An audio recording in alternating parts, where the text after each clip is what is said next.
Eh bien, bonjour à tous et bienvenue dans ce troisième épisode d'Aventure scientifique à Hawaï. Et on commence tout de suite directement dans le feu de l'action, c'est le cas de le dire, puisque derrière moi se trouve le volcan le plus actif de la planète. Bienvenue au Kilauea.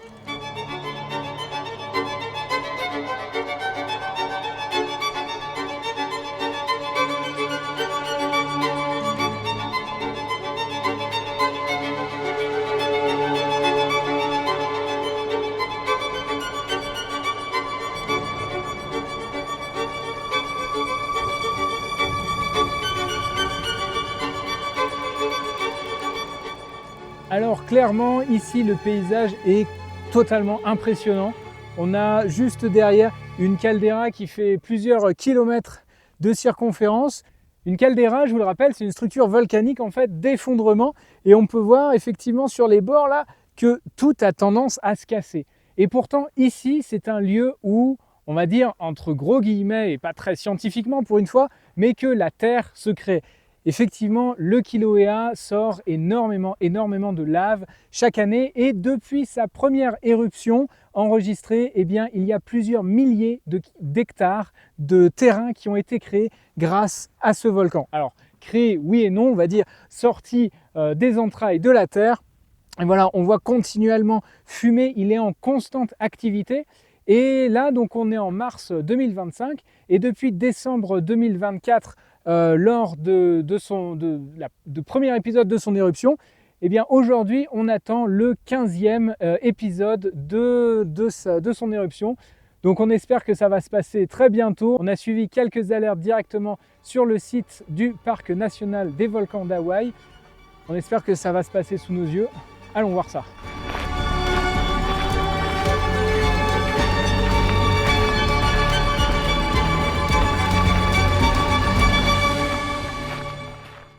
Alors on est tranquillement en train d'arriver là à un point de vue qui fume continuellement, mais alors d'une grosse fumée épaisse, très blanche. Je vais vous montrer ça dès qu'on arrive. C'est plutôt bon signe. En même temps, il y a des caméras constamment qui sont en train de monitorer donc, ce volcan, à la fois des caméras visibles, mais aussi des caméras dans l'infrarouge pour détecter quelques changements de température. Et là, comme je vous le disais, ça va être le 15e, on l'espère, croisons les doigts, épisode d'éruption.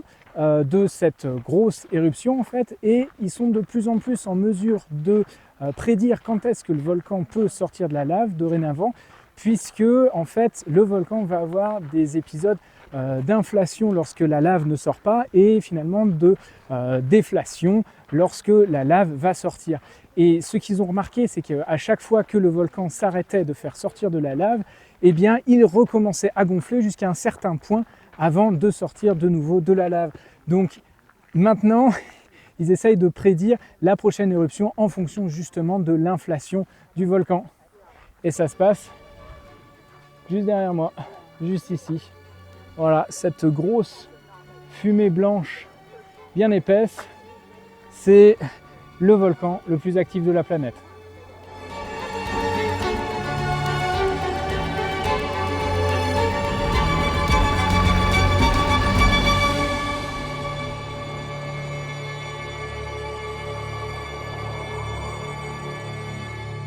Et bien sûr que ne serait pas une éruption volcanique sous la pluie. Tout à fait, c'est pour ça qu'on va aller vite fait se remettre à l'abri et puis guetter quand est-ce que la lave va finalement décider à sortir. Voilà, mais ça reste absolument impressionnant. À côté, c'est un paysage de dévastation, mais à la fois un paysage de création. Et c'est ça qui est absolument impressionnant. Voilà, j'ai pas les mots. La première fois que je suis arrivé ici, j'ai fait clairement waouh. C'est pas des paysages qu'on voit tous les jours, c'est extraordinaire. C'est quand même aussi franchement impressionnant de se dire que là, sous nos pieds, à quelques centaines, peut-être kilomètres, eh bien, se situe de la roche en fusion, du magma qui n'attend qu'une seule chose, eh bien, c'est de sortir. Et le plus impressionnant aussi, et c'est ce qui me fait bégayer, c'est qu'on ne sait pas finalement réellement où c'est qu'il va sortir. Ça peut être sous nos pieds, ça peut être dans la caldeira qu'on vient de voir, ou ça peut être à un tout autre endroit. Voilà, les paysages volcaniques sont des paysages qui changent énormément au fil du temps. Et ce que je vous ai montré, c'est valable aujourd'hui en mars 2025. Mais peut-être que demain, eh bien, le paysage sera totalement différent, justement avec cette dynamique géologique absolument intense ici en plein milieu du Pacifique. Ça y est, on s'est réfugié dans la voiture en attendant que la pluie s'arrête un peu et en espérant que ce volcan veuille bien cracher sa lave. Mais en attendant, on va aller aussi visiter un peu d'autres coins du parc national des volcans d'Hawaï. Et d'ailleurs, tout de suite, quelques petites infos à son sujet. Le parc national des volcans d'Hawaï est un territoire exceptionnel créé en 1916 pour protéger à la fois les volcans actifs et les écosystèmes uniques qu'ils façonnent. Le parc s'étend sur plus de 1400 km² et il est aujourd'hui classé réserve de biosphère et patrimoine mondial de l'UNESCO. Il abrite 2 volcans majeurs. Le Mauna Loa, le plus grand volcan du monde, dont la masse est telle qu'il déforme la croûte terrestre. Et le Kilauea, un des volcans les plus actifs de la planète dont les éruptions ont façonné, année après année, les paysages parmi les plus spectaculaires de l'archipel. Ce parc est un laboratoire vivant où l'on peut observer toutes les étapes de la formation du Nil océanique, de la lave noire encore stérile, à peine refroidie, jusqu'aux forêts humides où prospèrent de nombreuses espèces endémiques. C'est ce mélange de feu et de vie, visible nulle part ailleurs à une telle échelle, qui fait de ce parc un des joyaux scientifiques et naturels de notre planète.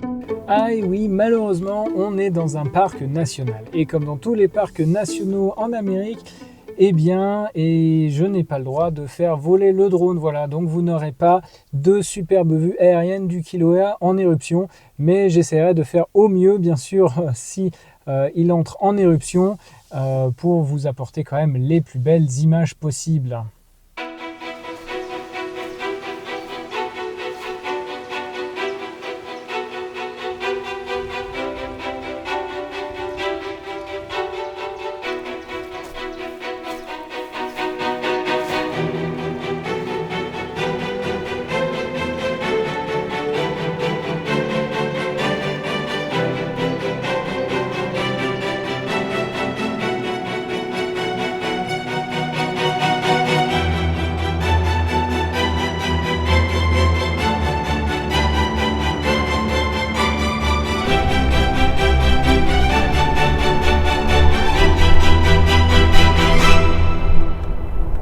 Voilà donc parti pour un petit trail à travers la forêt, mais aussi à travers le volcan. On est toujours dans le parc national, bien évidemment.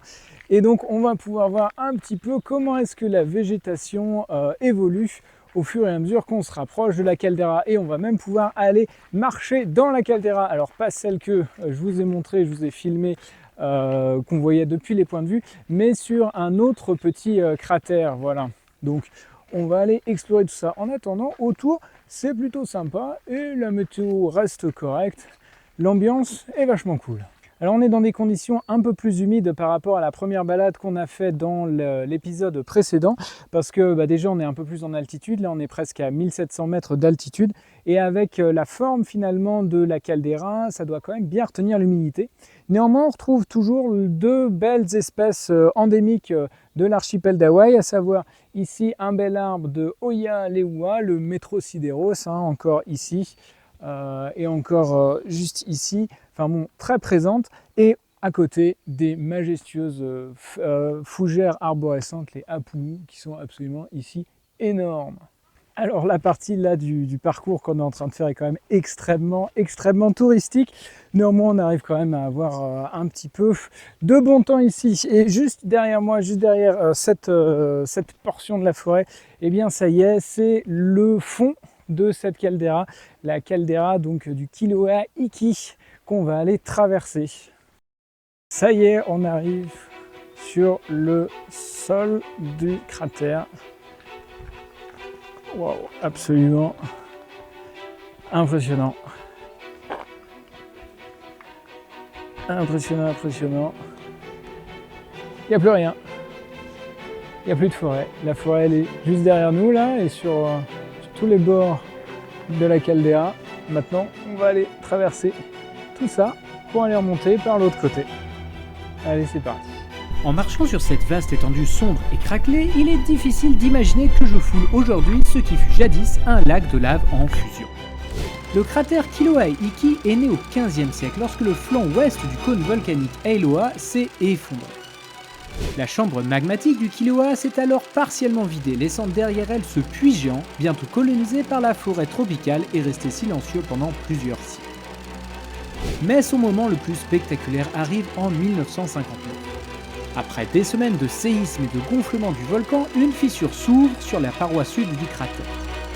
Un lac de lave bouillonnant se forme et des fontaines incandescentes jaillissent jusqu'à 580 mètres de hauteur, un record encore inégalé à Hawaï. À la fin de l'éruption, le 20 décembre 1959, un nouveau cône se forme sur le rebord, né de l'accumulation de cendres et de projections volcaniques. Aussi, le lac de lave final avait une profondeur d'environ 111 mètres pour un volume estimé à 38 millions de mètres cubes. Aujourd'hui, ce plancher de lave solide sur lequel nous marchons garde les cicatrices de ces événements. Fissures et coulures figées rappellent que ce sol est jeune et que le volcan sous nos pieds reste bien vivant.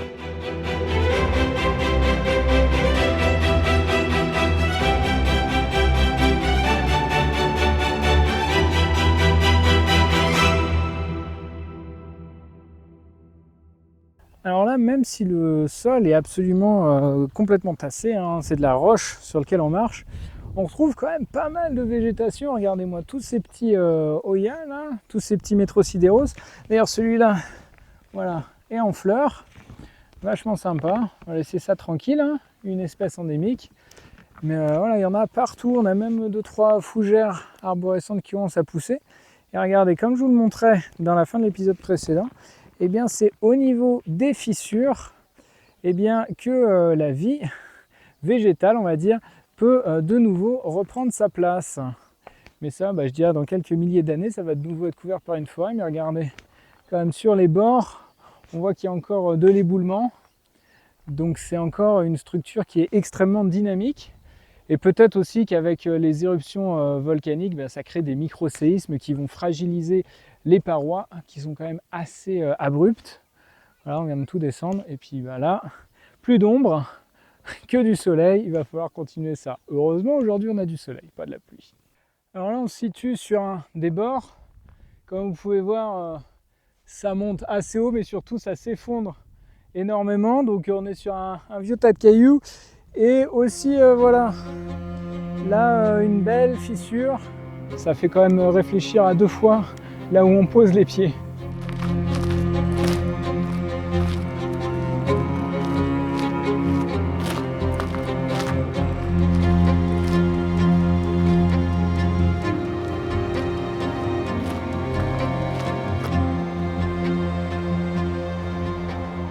Ça y est, on arrive là, de l'autre côté de la caldeira. On a déjà tout traversé.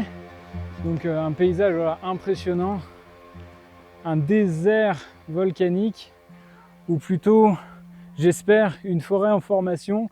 Dans quelques milliers d'années, peut-être qu'il y aura suffisamment de sol pour qu'une forêt de métrosidéros soit bien présente ici. En tout cas, c'est tout ce que je souhaite à cet écosystème tout neuf, mais toujours extrêmement dynamique. Voilà, petite pause parce que on va attaquer la partie la plus compliquée de la balade, qui est de remonter le bord. Et ça s'annonce assez abrupt quand même. Du coup, je pense qu'on va se retrouver en haut. Alors, quand il n'y a pas trop de touristes, c'est bien. Et là, je parle exprès un tout petit peu moins fort parce qu'on peut entendre et aussi énormément d'oiseaux. On a une grande diversité d'oiseaux ici, dans cette forêt. Et du coup, ça devient super agréable.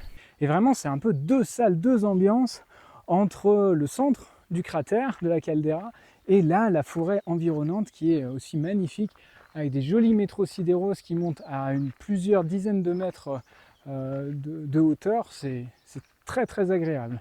Et en plus, cette fois, pas de moustiques.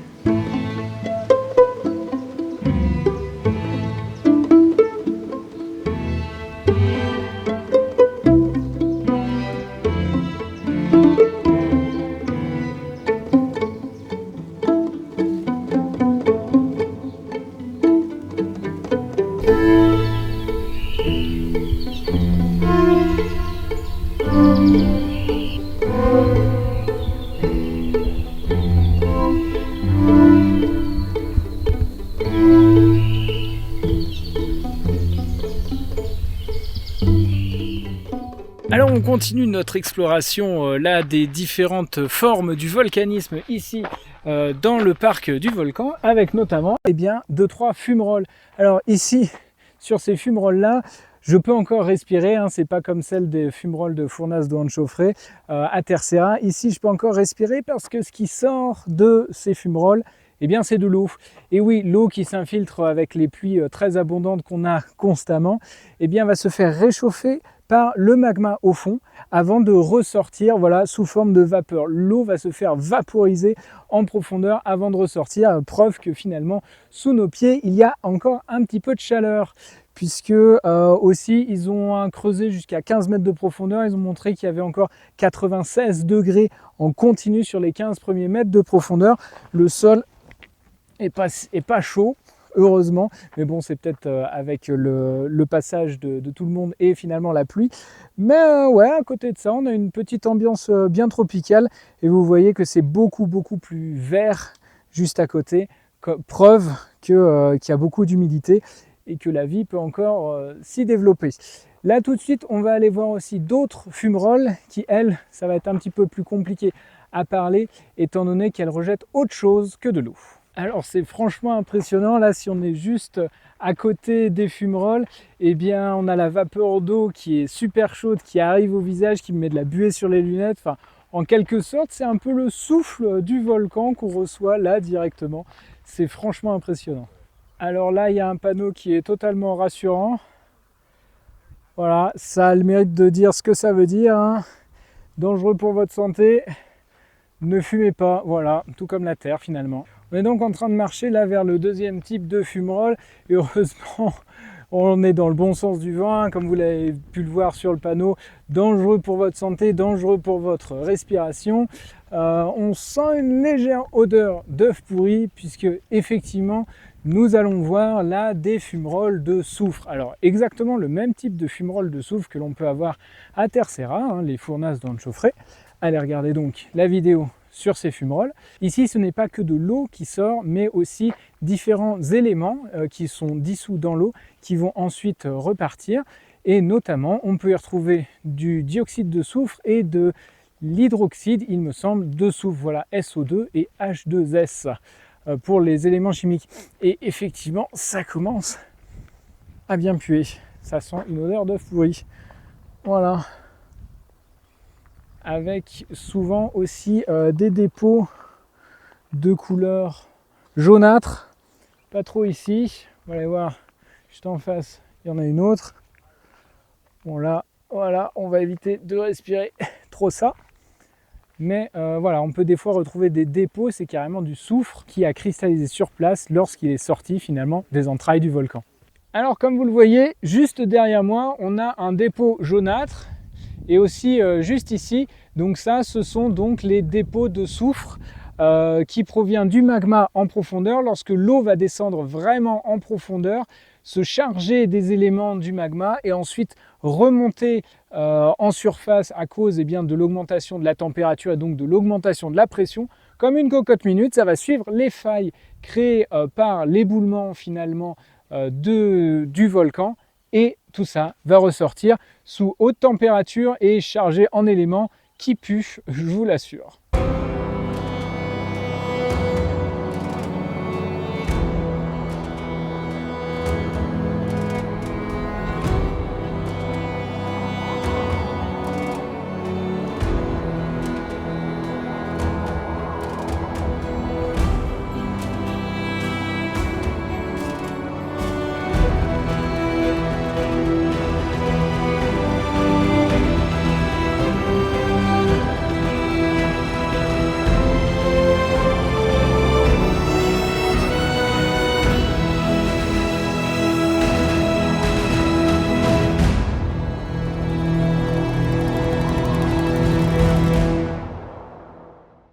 Et bien voilà, après tant d'attente, il nous aura bien teasé, je vous l'aurais bien teasé, le Kilauea est enfin rentré dans son 15e épisode d'éruption depuis décembre. Alors bon, pour l'instant une toute petite éruption, malheureusement on n'a que quelques petites fontaines de lave, mais on espère que ça va augmenter un peu.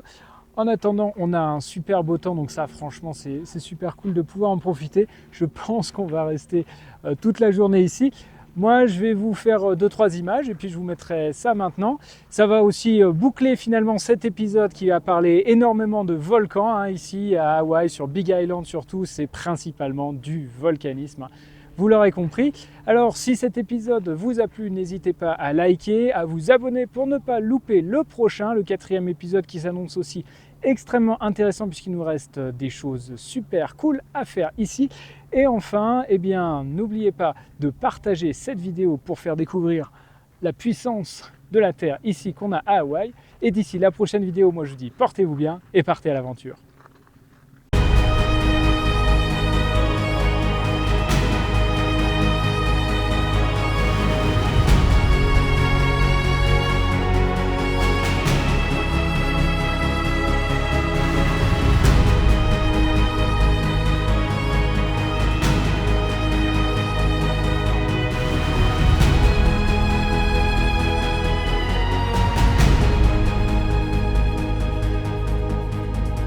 Alors, petite update pour ceux qui sont restés jusqu'au bout. D'ailleurs, merci pour être restés jusque-là. Et pour vous récompenser, voilà, le volcan vient de nous sortir des fontaines de lave de plus de 200 mètres de haut, d'après les derniers rapports de l'observatoire du volcan. Donc là, on est un petit peu en train de rusher pour aller trouver la meilleure place, histoire de vous faire des belles images de tout ça. Le temps est un peu moins beau qu'hier, mais en tout cas, ça va être extraordinaire. Là déjà, on peut aussi entendre le volcan, c'est absolument phénoménal. Bref, je vous laisse avec ces images de fontaines de lave. Comme vous voyez, il y a aussi un peu de monde, mais on va chercher ça. Tout le panache là, au-dessus de moi, il faut aussi s'en protéger un peu parce que c'est du soufre, c'est des cheveux de pelé, c'est possiblement de la pluie de roche aussi. C'est pas si safe que ça, mais qu'est-ce que c'est magique de voir tout ça, c'est impressionnant.